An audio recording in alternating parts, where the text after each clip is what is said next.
Hello, I'm Brad. And I'm Jason. You are listening to Dice in Mind.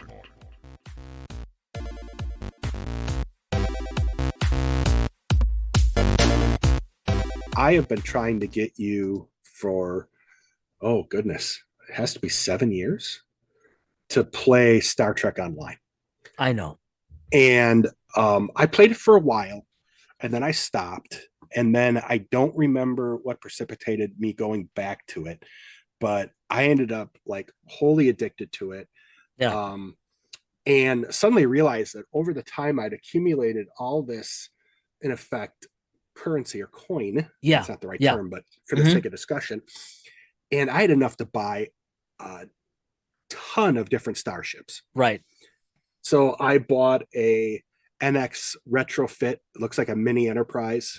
I think you sent me a screenshot last week.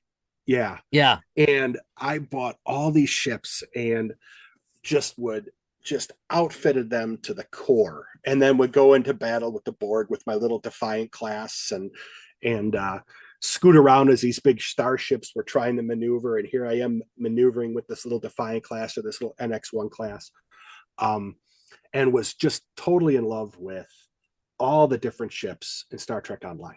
Now, Star Trek Online wasn't for a long time official canon, so there were storylines. It's not, but it's really crossed over into gray area, and that's the thing. It's gray. Yeah, it's gray canon now. And the one that really caught both of our attention was what? Well, oh, you mean the Enterprise F? Yes. Well, and when it showed up in the Utopia Planitia Starfleet source book with Modifius, and we had Jim Johnson on, and then we had Aaron Pollier on, and he talked about the creation of these things, right? The stat blocks.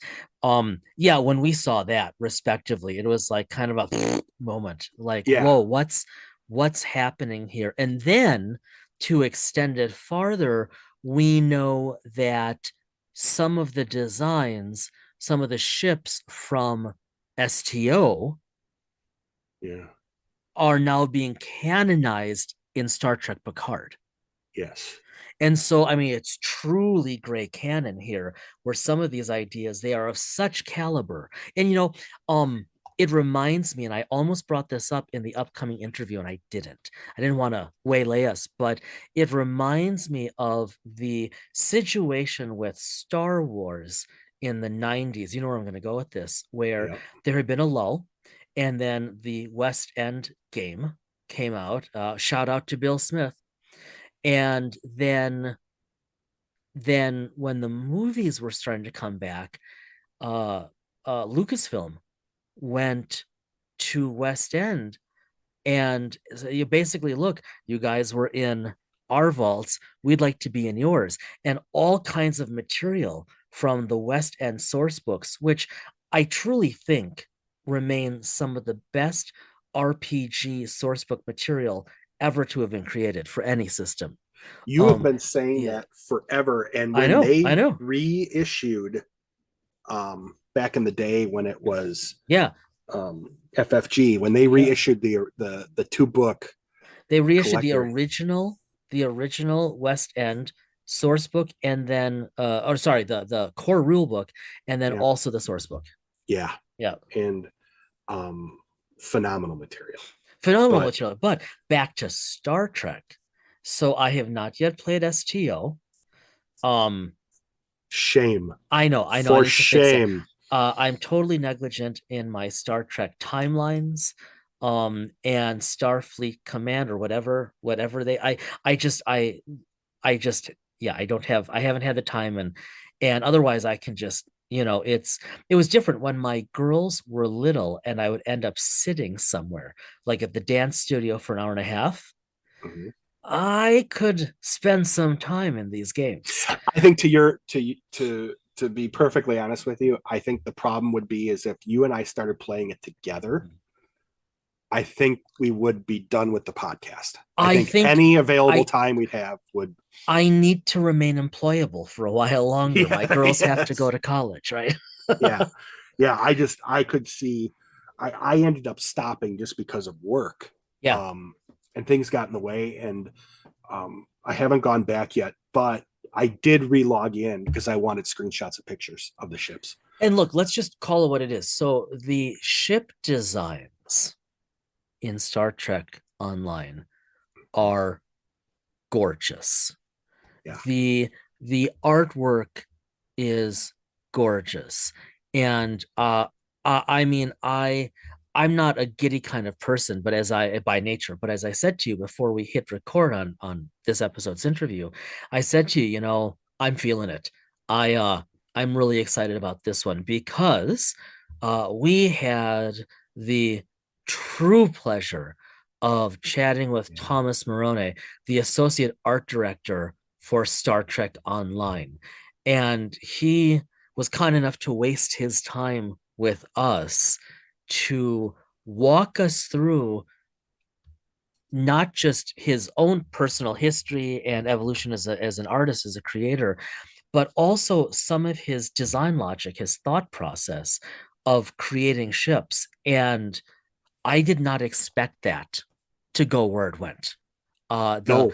I was so, I thought, okay, these are gorgeous, just absolutely gorgeous. But I didn't expect there to have been so much thought. These are not just skins. These are rather fully conceptualized starships that he and his team are creating. And again, I mean, what more can you say beyond? And some of them have been canonized now. That is just, I mean, amazing. Yeah, it's amazing, especially someone who's played the game and has seen these ships and has wondered. Just cool stuff. So I think we should just get there. Yeah, let's go.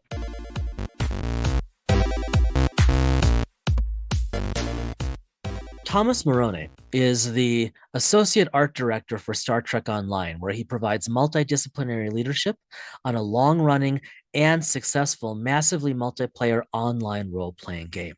His experience in live game development has taught him the importance of balancing speed and quality while maintaining relationships with their licensor is satisfying player expectations and building team morale.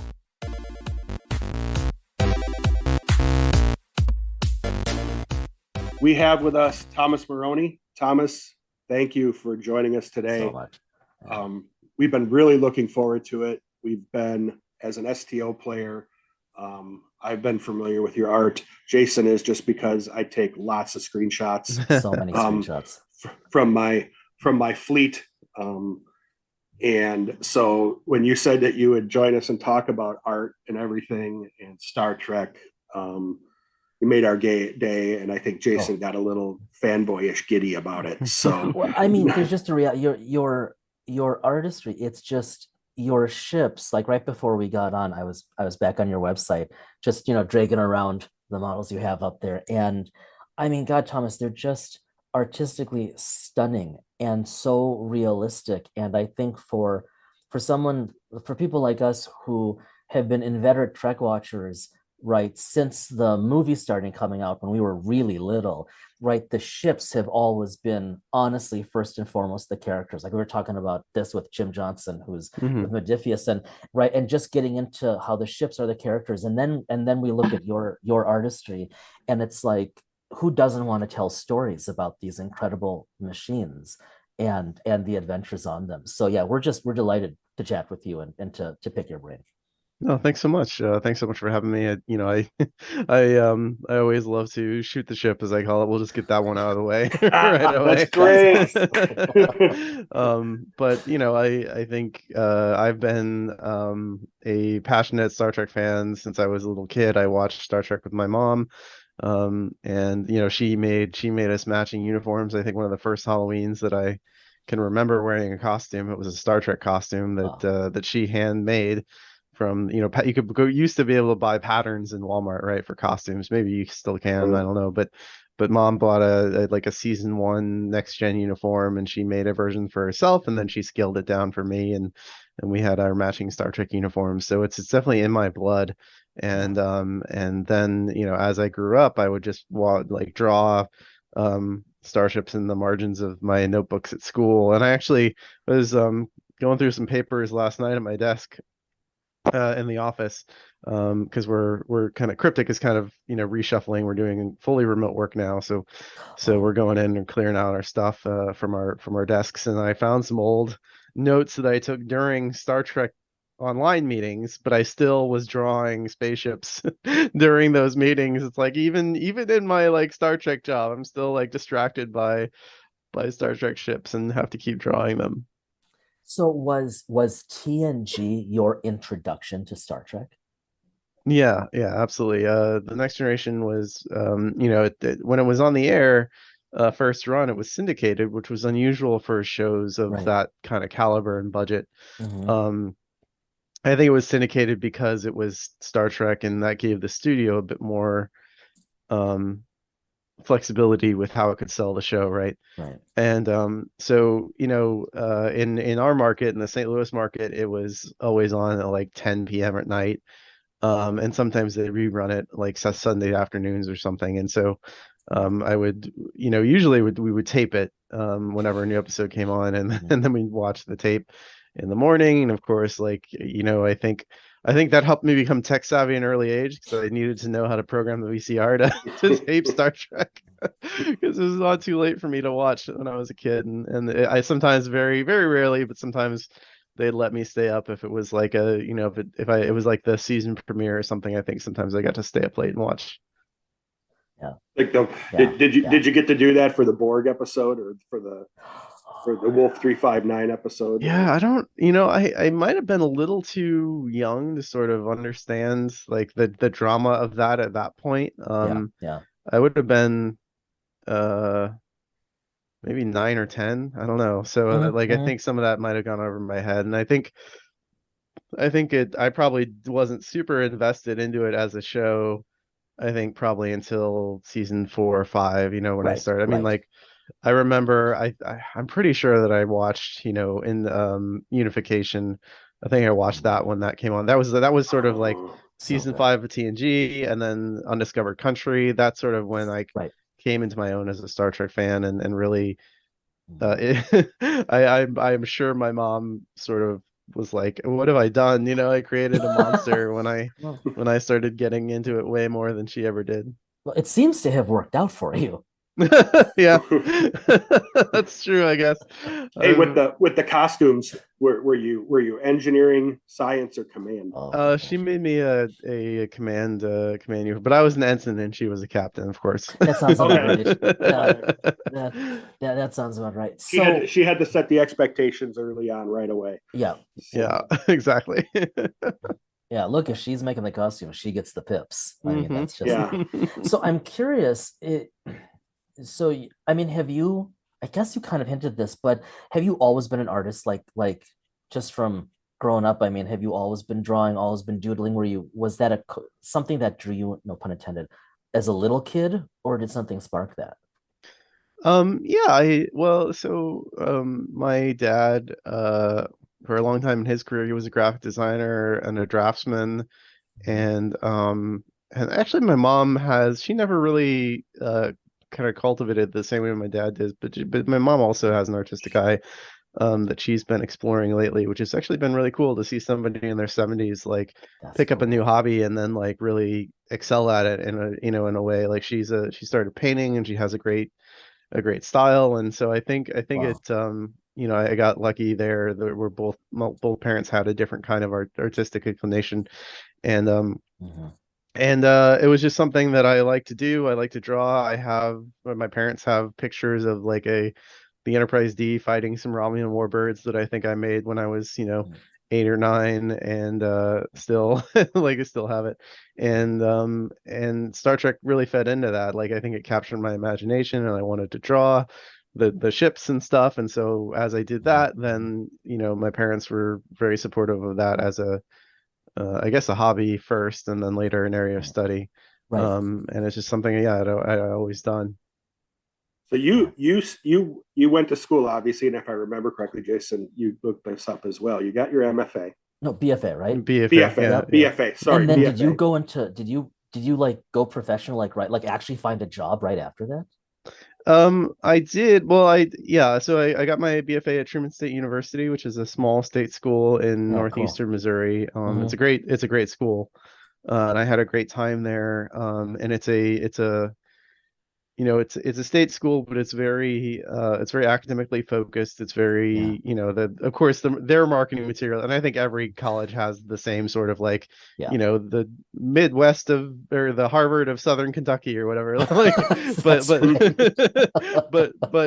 but Truman, it was it was a good school for a nerd like me, and I met a lot of great, a lot of other nerds, and really bonded with them, and so I got my BFA in graphic design. Well, the program was called Visual Communications, but essentially just graphic Okay. design, right? Yeah. And that let me open some doors, and I was able to get a job working on websites for another state university in Missouri, Southeast Missouri State.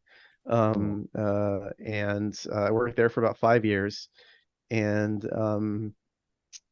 yeah, so that was my like early career, was doing web Hmm. graphics Hmm. and website stuff. So both, primarily just like, making some banners and operating a content management system and stuff like that. And then while that was going on, I was also, was still doing my own personal art. I got really into this military science book series, or military sci-fi book series called the Honor Harrington series by David Weber. Hmm. And I got hooked up with some people, some good friends now through that series. And that was a really important time in my life because I could, the great thing about the university jobs that I had was that, you do your job, you work, but pretty much from 8 to 5 because I was support staff. I wasn't a Yeah, yeah. professor. I think professors have a very different have a very different work life balance sometimes. But for me, it was very much like, here's my 8 hour workday, and then I go home and I can play games, or I can do whatever. I don't have to think about work, after I kind of clock out. And so I used that time that I had to do my own art. And so I started doing some like fan art of the Honor Harrington, based on the Honor Harrington books.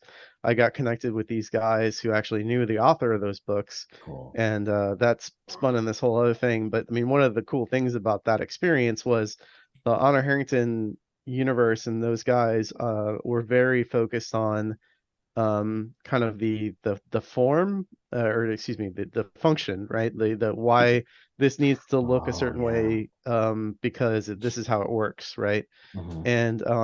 And that ended up being a very foundational thing for me as I grew my art and went back into Star Trek, because uh it sort of merely made me think a lot about the world building and visual world building that you do as part of a, when you're designing a spaceship. Like, it needs to it needs to look a certain way because it has a job to do, right? It's, why is an aircraft carrier flat, right? Because they need to Hmm. launch Hmm. planes off the top of it, right? There's a reason it looks that way. And bringing that logic back into Star Trek Yeah. has been something I think that's been really helpful to me, to find ways to elaborate on the visual language and think about the ships that I make, and make them distinct, but also make them feel grounded in a way that that jives with a lot of stuff that people like Rick Sternbach and John Yeah. Eves Yeah. and Doug Drexler and Mike Okuda, all those guys thought that way too. So, okay, so that's so fascinating. So is there like one, could you give us an example, like walk us through the design logic? So like is there a ship that comes to mind that you've designed where that the functions Mhm. inform the form, is it like something that maybe wouldn't be obvious to the Mhm. typical consumer? Yeah, so if we look at the USS Ross, which is a ship that actually is ties to Star Trek Adventures as well. The tabletop Star Trek game. I So the Ross was originally, it was kind of a collaboration between the Streampunks live play RPG group. They played a couple of Star Trek Adventures game. There was Shields of Tomorrow, and then Hmm. Clear Skies more recently, and Blood of the Void. Um, and So we needed a for Star Trek Online. We're kind of jumping forward a bit, but in my in Hmm. my timeline here, We'll come back. but yeah, as as at the time I was a lead ship artist, and I got to have a lot of input in like what we were doing with the ships. And one of the things we were doing is we were building this giant legendary bundle of like taking all the hero ships in Star Trek and putting them in the one big bundle, and each one got a brand new skin, right? Yeah. And so when it came to the Galaxy class Enterprise D, we'd already done all the canon skins, like all the your canon. We say skins in the games industry. That just means visual variants, or visual styles or whatever, right? So like the motion picture Constitution class Enterprise A would be a skin, the TOS Constitution would be a skin, that kind of thing. Yeah. So for the Enterprise D, we had done the Enterprise D from the Next Generation. We had done the refit Galaxy class from the Dominion War Deep Space Nine, right? We had done a bunch of other, STO unique Galaxy class variants. And so, but we needed another new one, and I wasn't sure what to do, but I started talking to the Clear Skies people, and they were making a new show. There was going to be Clear Skies, and they were like, well, we want to do it on a Galaxy class variant because we want to do something that's very much about exploration and diplomacy, but we're setting it after kind of before Picard, but after TNG and that 2380s era. Sure. And I was like, okay, cool. So this gives me an opportunity to do something that I hadn't done yet, but a lot of fan artists had done very well, which was a kind of a hybrid, like what does a new version of the Galaxy class post Sovereign look like? Right. In the incorporating features from the Sovereign, which was the one of the most the last, up until before Discovery started, before Picard, the kind of the ultimate terminal kind of point on the timeline for Prime Universe Star Trek was like 2380 or 2379 or something with Nemesis, right? And so the most advanced Starfleet ship we've seen is like the Sovereign and the Prometheus. Those are the furthest we got in Starfleet ship design language. So what does that take on the Galaxy class look like? And so that became the USS Ross. But I mentioned that it was going to be diplomatic focused. Yeah. And so what I did when I was thinking about the Ross from the exterior angle and talking about them, what that meant is, well, the Ross was going to go around and kind of show the flag to all these planets, and it was going to have a lot of like embassy functions and guests. And so what would be cool if they took the Enterprise D had this big arboretum, right? You can kind of see it from the back. The motion picture Enterprise had a big arboretum in the engineering hall that you saw. But if we took that and just like amplified it a lot, and so I imagine this giant like deck in the saucer section that was basically like an open air plaza or promenade, that went through the whole, like pretty much the whole interior volume of a couple decks of the saucer section. And so I built in windows on the outside that when you look at the saucer of the Ross, you'll see there are these blue windows kind of midway in the rim of the saucer section, and that's supposed to be like the windows in the ceiling of this giant promenade deck, but that's all supposed to be one big interior space. The other thing about the Ross is that the saucer section has its own warp core, and so I built on the outer edge of the saucer, there are also these blue glowing features, and those are like little mini warp grills that are meant to be like, I didn't want to just add a stick in a cell on the saucer section, right? So I wanted to find a way to incorporate warp engines into the saucer without it totally ruining that shape or just sticking on something else. So it's got the integrated warp nacelles, and there's some other features on there. There's a warp core ejection hatch on the bottom. There's a little mini navigational deflector. So all that stuff is built in because the saucer of the Ross is an independent ship that can take off and go to warp and all that. So that's the Ross is a good example of a lot of that thinking going into how the ship actually ended up. That's incredible. So as promised, to reverse course in a bit, you've been with Cryptic for a while now, right? Yeah, it'll be, actually, November is going to be 13 years. Wow. Or no, that's wrong. Sorry, I'm getting I'm getting a little confused. So we're in November now. It's Oh it's yeah. 12 years. I started in 2010. Oh well, that's I don't know totally why I was different. thinking No. Star Trek Online has been around for 13 years. I've been at Star Trek Online for 12 of those years. That's oh that's So interesting. yeah, sorry about that Yeah. confusion, but yeah, I got hired. So I mentioned that I, was doing web design stuff for university. Yeah. And that was a lot of fun, but I when they announced that Star Trek Online was going to come out, of course I got super excited, and I was, I wasn't super like really into massively multiplayer games as a Yeah. genre of game. That wasn't really the type of game that I played a lot of, but Hmm. the promise of Star Trek Online was like, oh, the Star Trek universe is a place that you can go to, and you're like, oh, you can go to DS9, and you can go to Earth Space Dock, and you Yeah. can, at the time it wasn't there, but or well, yeah, Vulcan was there, Andoria was there, like all these like places in Star Trek you could go and explore, and I was just super jazzed about that. So I paid them as much money as I possibly could to get into the the open betas and everything. And as I was playing early on, there were a lot of quests that were just sort of like walk up to this thing and press a button to interact with it, and then you got your, you beat the mission or whatever. You scanned 5 things, Yeah. and as I was playing that, I remembered that in Star Trek Elite Force 2, there was this little tricorder, which is another Star Trek game from the early aughts, I think. There was this little tricorder mini game where you scan something, and then there were like two sine waves, and you match the two sine waves, with your arrow keys, and then that completed the scan, and you got, Okay. you could advance the mission or got a reward or whatever. I was like, well, that would be cool to have like little interactive mini games in Star Trek Online Yeah.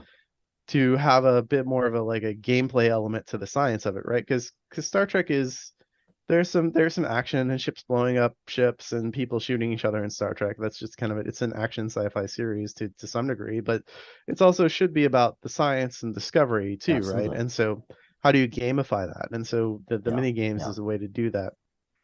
And so I made a bunch of I used my graphic design skills to make a bunch of mock-ups of these mini games, of ideas of, hey, and I took the STO user interface, and I made these mini games in that, like in that interface, so it looked like it came from the game, Yeah. and I posted that onto the feedback forums, and eventually there was a Star Trek Online podcast that was really popular that found that thread and did a whole sequence on it, and the developers of the game actually watched that show.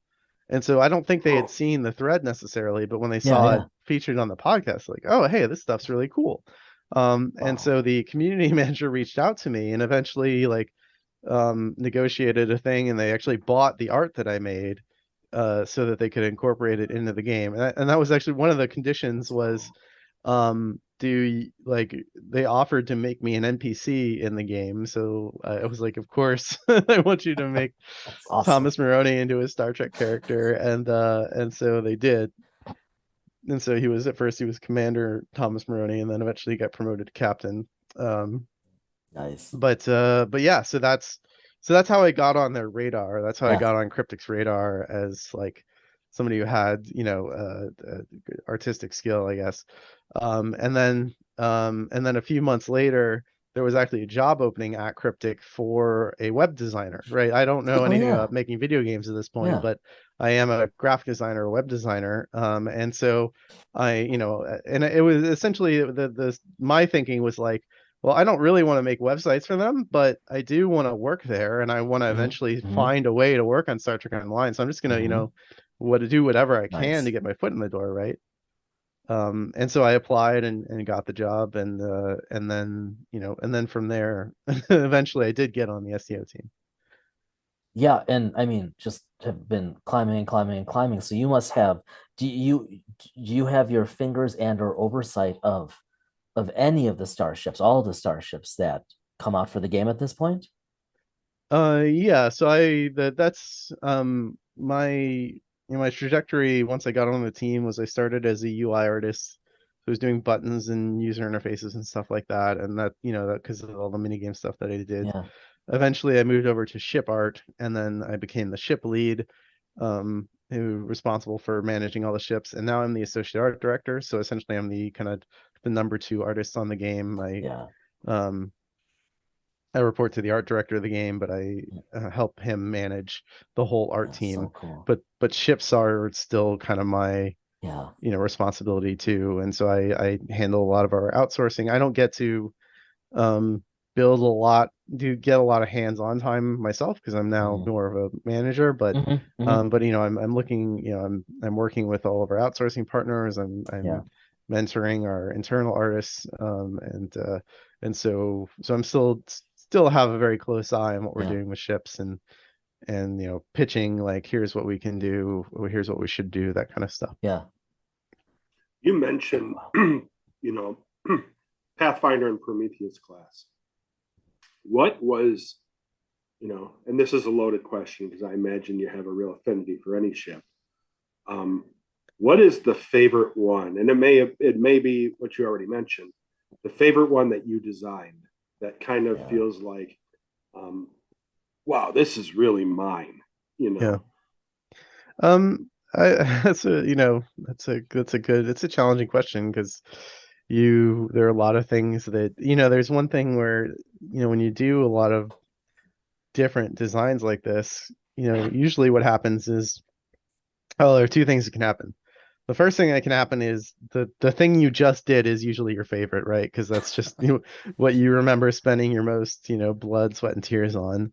But the other thing that can happen, I think, and kind of happens with me, is like you start to like, well, I think I did this really successfully on this one design, but this other design I did this other thing better, and like you sort of pick and choose like the things that that you like and the things you don't like, and and that one of the things about being an artist and having it's important, especially if you want to have a career as an artist, you also have to have a healthy self-awareness about like where your room to improve is, right? Like it's you don't want to necessarily get down on yourself all the time, but you do have to know. And all the best artists that I know, they can be totally incredible and top tier world class artists, but they're still like, oh man, I really messed up on this. And you look at it, it's like, that painting is gorgeous, right? But they're like, no, I didn't get the shading right here, and the lighting over there isn't very good, and the color palette could have been way better. Like they're always kind of looking at ways they can get better. But that's how you get to be the best, is you're constantly evaluating what you did, and the next time you try to do a little bit better, right? But to answer your question more directly, I will say one of my favorites is the Giorgio class, which is it's inspired by the Walker class used as Shenzhou from the Discovery TV show. But I reinterpreted it through the motion picture era lens, right? So it's kind of a pastiche of the USS Shenzhou from Discovery and the Excelsior from Star Trek 3, and that's my favorite era of Star Trek, period. And it's my favorite era of Star Trek ships is the motion picture era. The very like Art Deco elegant design, I think, just is wonderful, and I don't think it really has ever been matched. And I think it's one of the things about that era of Star Trek and Star Trek ships specifically is one of the things that really sets Star Trek apart from almost every other, maybe I can just say every other science fiction series where there is except I guess there's some anime, where they actually build elegance into the ships, but I think Star Trek, as far as like Western film and TV, is one of the only properties where like elegance was a part of the ship design in a very deliberate way, right? And I think it really comes across in the motion picture era. Like the Constitution refit, the Miranda, the Excelsior, right. And so it was a lot of fun trying to work that into to take something from modern Star Trek and reinterpret it through that lens. Well, and this is not a question, this is a statement, an observation, because I mean we don't know, but just that makes me think of the Titan A they've been teasing for Picard season 3, and it's so different and gorgeous because it looks like it's been ripped from the films, but I guess it'll be 2023. Yeah, that gives me I appreciate that. That gives me a different perspective, a bit better of a perspective of how to think about that, how to watch that when we get to see what it actually looks like all around and inside, right? Mhm. Because it looks very different than what Star Trek canon has done for quite some time, right? Like, you Mhm. mentioned the Sovereign earlier, and like, I mean, I think Brad and I, we were introduced to Star Trek with the movies, really back from when we were little, and the motion picture, um but to me the D will always be the height of Star Trek ship elegance, and that's just bias because that was my ship. Right. But to then see the kind of the ultra modern extreme where the starships went for so long, right, where everything was looking kind of sloopy and slopey and maybe a little to my eyes homogeneous, and now listening to what you're saying about the Art Deco look, which is not something I'd ever considered, and just seeing how they're kind of retreading but still going forward, just that's really cool, right? I'm Mhm. just very curious. It's not guess I shouldn't even say cool. It's just not a good or a bad to me. I'm just fascinated by where it's going to go, right? Because Yeah. it's gorgeous no matter what. Okay, so this might be a totally unfair question for you. Um, and you don't have to answer, but if money, work, like if there were no obstacles, right? If you could Mhm. just if STO or like Paramount came to you and said, we just want you to design whatever the heck you want to design, and we'll pay you for it and we'll use it, right? Mhm. If you had to report to no one, if this Mhm. had no basis in reality, ignoring its sci-fi, Mhm. is there something you would just love to create that maybe it'll never see the light of day, but just something that would really scratch an itch? Yeah, I mean, it was actually a good segue to talk about the motion picture era because in the 90s there was a game that came out, Starfleet Command and Starfleet Command 2. Yeah. Those games were a lot of fun. They were actually based on board games called Starfleet Battles, which are very involved. They're spaceship combat games, but they're very involved ship resource management games Right. where you have your ship has a very limited power budget and you have Mm-hmm. to Mm-hmm. fight the ship while managing, like, okay, well, I need my torpedoes need this much power, my Mm-hmm. phasers need this much power, and my engines need this much power. And so they worked all that into a video game, which is really cool. But the board game is the original series era, and the video game is actually motion picture era. And the designs they came up with for that video game were awesome. A lot of them were um, new to that game, but they really embellished on the motion picture era aesthetic in really cool ways. And Yeah. so I I would love to just work on a modern remake of that game and really take those designs, flesh them out, and have a lot of fun with. That is Excuse me. such a God, I would play that in a heartbeat. Such a Trekkie thing to say. I mean, what other fan base is like, yeah, let's really get into an elegant resource management game. Yeah. I think that sounds phenomenal. I thank you so much for geeking out with us, letting us geek out with you vicariously. We love your work. It's stunning. Flipping through your portfolio, it's like I could just look at these ships all day, and to know that there's so much thought of form and function, that's I gotta say that's kind of unexpected. I mean, obviously these are way more than eye candy. These are like, quote unquote functional ships. Well, thank you. I mean, it's we kind of touched on it early on about ships being characters, right? And that's Yeah, something I very, very strongly believe that the Enterprise is a character in yeah, Star Trek as much as anybody else. And with Star Trek Online, and also with Star Trek Adventures, uh, working on the Utopia Phoenicia book was a lot of fun. I love Jim. Jim's a great guy, and Aaron is super smart, and all those people. Michael, who does a lot of the, who contributed to that book too. mm-hmm. Al, they're such passionate Star Trek fans, and they also get the fact that that when you're building your RPG experience of your Star Trek adventure and your picking out your crew, that one of the key components of that isn't just your crew, but it's also your ship, right? Yeah, Selecting the ship that's going to be in your campaign is kind of a sacred part about it, and you have to have a lot of discussions in your session yeah, zero about what kind of mission are we going to do, what kind of ship we're in, and the ship totally flavors the campaign in a very real way, right? It's like, oh, we're going to be a scrappy science team on an Earth out in the middle of nowhere, and we don't really have many resources or whatever, and versus, oh, we're going to be a flagship Galaxy class, Right. in the thick of it all, right? It really matters, and just like Star Trek Online, where the ship you pick is a really important choice. And so when we're doing new ships for STO, that's something that I take very seriously, in terms of, it's not, that for the TV shows, it's like there are one or two hero ships, but for STO, like every ship could be a hero ship, right? Because it's that the Right. players Right. get to pick their ship and do what they're doing Yeah. with that. So I think it's kind of a, not to oversell it, but it's kind of a sacred responsibility to me to bring these ships to life for people in STO, and I'm glad I got to Yeah. contribute a little bit to the Utopia Planitia book for Yeah. Star Trek Adventures, because I think the games have a lot in common, especially Yeah. when it comes to how players interact with their ships. What a beautiful way to summarize it, with that sacred responsibility. Couldn't agree more. Thomas, thank you so much for being with us. Yeah, thank you so much for having me. It was a great time.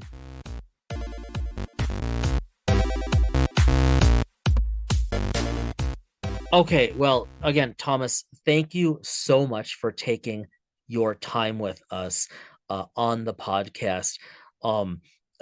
Just so everyone knows, if Brad was uncharacteristically quiet during that interview, it's because I had used the stun set. No, it's No, because that's pretty much what it was. he was having some tech issues. Yeah. Yeah. Yeah. Thank you. I mean, just listening to him talk about, and hearing him talk sometimes in the context of STO, different skins, you can actually choose different skins and all that for the same class ship and all that. I loved it. So I think before we wander over to the GM corner, I just want to pick up on something which I thought really was beautiful. Thomas's essentially concluding remarks, that he sees his stewardship of these designs of these starships, in his words, as something of a sacred responsibility, because of what Trek is and because of what it has done.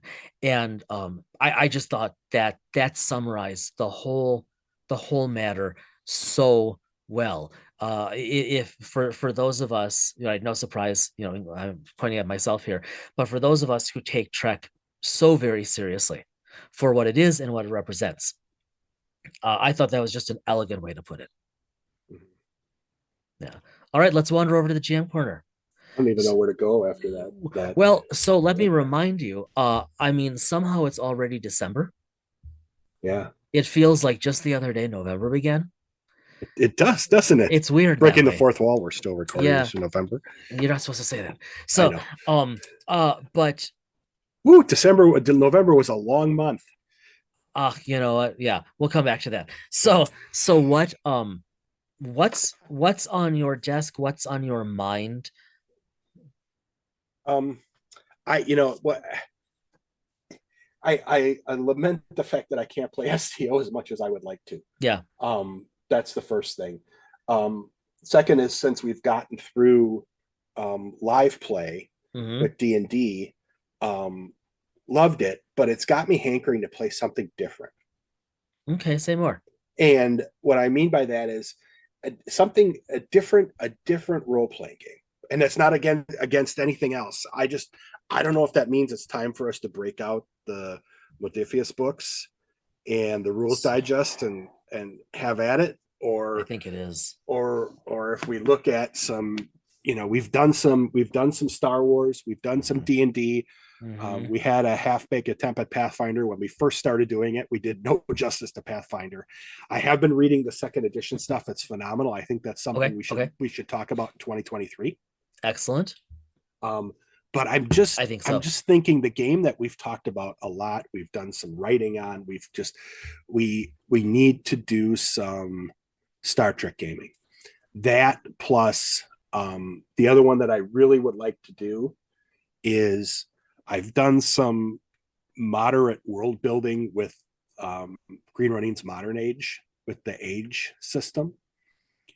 And without going into a whole lot of detail, because it's somewhat conceptual, playing something that's modern day with a twist. So Interesting. this is something that I haven't talked to you about Yeah. outside of this. So you're hearing this for the first time, and it's just nothing more than brain conceptualization. I haven't put anything to paper, but watching Picard season 2, Yeah. when they went back and they made sure that Renee could make her trip to Yep. Mars. Europa. Thank you to Europa. What if we played at a modern age at the beginning of or in the middle of a very early space race? Oh, okay, hold on. Yeah. Slight twist on that. Yeah. What if we played not an early space race? Oh, I've got an idea. What if we played not an early space race, but what if we played about a decade, like 20 years from now, where the Artemis program, or even 10 years from now, where the Artemis program was at the point of establishing a lunar base. Maybe the Chinese were doing the same because they're working on that. I was just reading about the upcoming Chang'e mission 6, 7, and 8. We could use the wonderful Fate space toolkit for some brainstorming. We could use the classic Ben Bova Welcome to Moonbase. I mean, I'd be all over the world building of this if we wanted to do it where it's about 20 years from now, say 2030. That's I think that's, like I said, I've just been conceptualizing it mentally. I think I want to use, we've talked about the Genesis rule set, we've played the narrative system. I really want to use the age system. You've been itching to use age for quite some time. Yeah, and I think this might be because, Malcolm Shepard and team building that age system in the modern age material. Yep. I think we can use that and build something, and I think that's something we need to seriously look at in 2023. Yeah, I to be continued, everyone. Yeah, I got you thinking. And you got me thinking. Again, folks, this is not something that he and I have, as much as he and I have talked about it, we haven't talked about this. So no, this is brainstorming ad lib right now. Yeah. So you've got me thinking. That'd be very interesting, very provocative. All right. To be continued. Yeah. To be Sorry, continued. I ran right over your I think we covered it. This is you got me thinking, because quite honestly right now I'm also thinking of, okay, what could I do around some of this, any of this, with winter break coming up for me. As when this episode drops, I'll be like a week away from winter break, and I'll have a week plus on my own before my wife and girls are off and before we travel. So must be nice to have that kind of job, huh? Yes, it is to avoid real work. Yeah, it's great. Yeah. All right. On that note, as always, thanks for being with us. Stay warm if you are like us in one of the northern climes. Be well, stay well. We will see you next week.